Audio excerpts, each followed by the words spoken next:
Hi, I'm the traveling publisher, but my friends, like you, call me Jennifer. You found me again at the intersection of publishing and RVing. Yet again, I'm in my Honda Pilot, however, as I'm on my journey to owning an RV, and maybe you are too. Please tell me about it in the comments. On my channel, we talk about tips from my decades of experience in publishing. In real life, you can find me at brightcommunications.net. My team at Bright Communications and I help authors like you bring their books to life. And we share tips about my journey to owning an RV. So the format of this channel is actually going to be interview driven. I'm going to interview authors and RVers, and sometimes I'm going to interview authors who are also RVers. Today, to establish that format, I'm actually going to talk about my book. I've actually authored more than 10 books, and here's a little grammar tip for you. You go over a fence, everything else is more than. I learned that tip 25 years ago from my dear mentor, friend, and author who published 2 books with us, Barbara Sellers. Barbara always stressed more than, not over. And sadly, we lost Barbara a few months ago, and she is greatly missed. Again, I've authored over 10 books, and I'm going to tell you about my newest one. This is called Find Magic and Find Joy.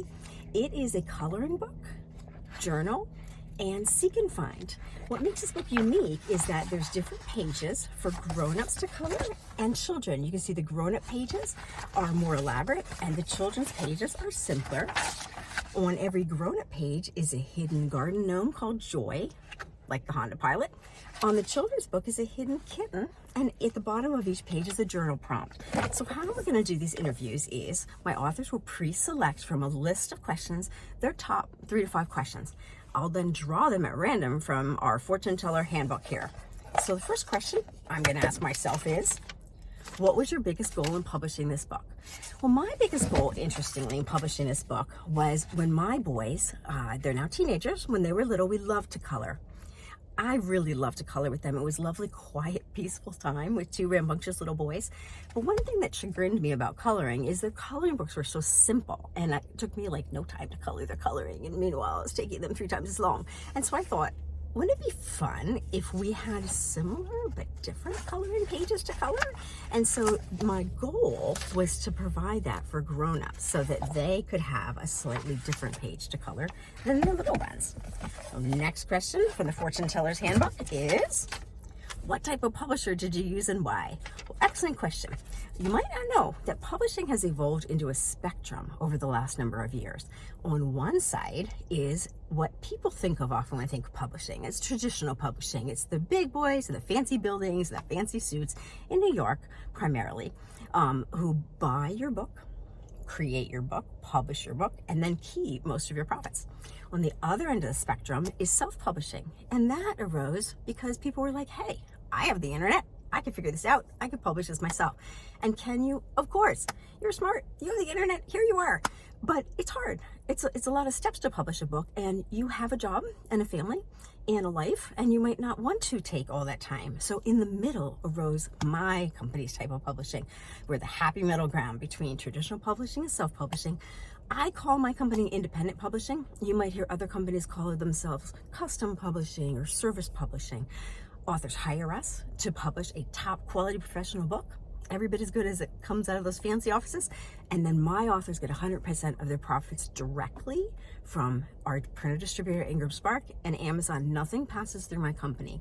Now, you might hear another term called hybrid publishing, and usually those are publishers that share costs and then profits with their authors. And so it can be different percentages, and it's just a wide range of ways to publish your book. I, however, am an independent publisher. Next question from the Fortune Teller's Handbook. What was your biggest surprise in publishing this book? For me, I was really surprised when I worked on this coloring book, how easy it was to format this very simple book just in Microsoft Word. I am not an artist by any stretch of the imagination. I actually hired a very talented artist to do the art for this book. This is not my art.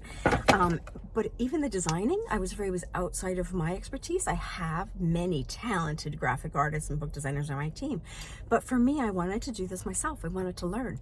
And Microsoft Word was perfectly fine for me. And so if that's something you're interested in, please reach out to me or another friendly neighborhood publisher, and they can guide you and help you. Okay, one more question from the Fortune Teller's Handbook today is, how has publishing your book changed your life? Well, people publish books for all sorts of reasons. For me, this book in particular helped me to advance my personal mission. My personal mission, which I've had for many years since my days as lieutenant in the Army, is I help people be healthy, happy, safe, and warm, and try my best to do the same.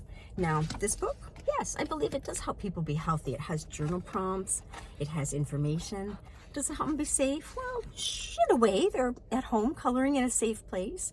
Does it help them to be happy? I sure hope so. Coloring makes me happy. Does it help them to be warm? Well, maybe if you burn it, which I hope you don't. But it really does help me advance my mission and my goal. So those are all my questions for myself. Next time, I hope to come to you with questions from some other authors.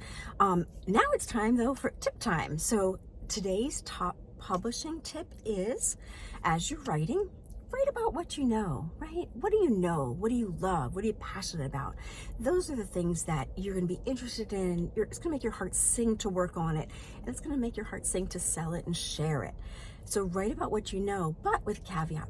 Before you get in too deep, do a little searching. Take yourself to a bookstore, maybe a lovely independent bookstore, like we have a wonderful bookstore nearby called Firefly Books in Kutztown, or your Barnes & Noble, or go on Amazon. And just make sure that your great idea, the wonderful niche you think you found, hasn't already been completely done. So write what you know. Make sure that you're making it unique and special as you are.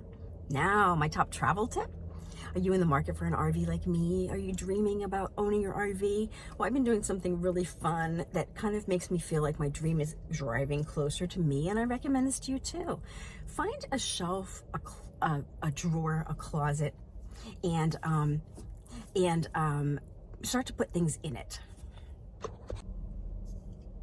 So gather a space, a drawer, a shelf, a closet, and start to set things aside for your RV. Perhaps you have an extra can opener or an extra spatula. Or when you go to the Chinese restaurant and you get 27 new soy sauce packets, put those things in that space and start to gather your supplies for your RV. It's going to start to make your dream feel like it's coming true.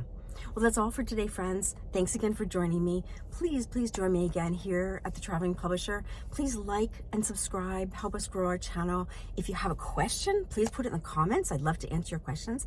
I hope to see you again. And most importantly, I want to see you on Amazon someday and at the campground. Be safe and well, friends. Bye-bye.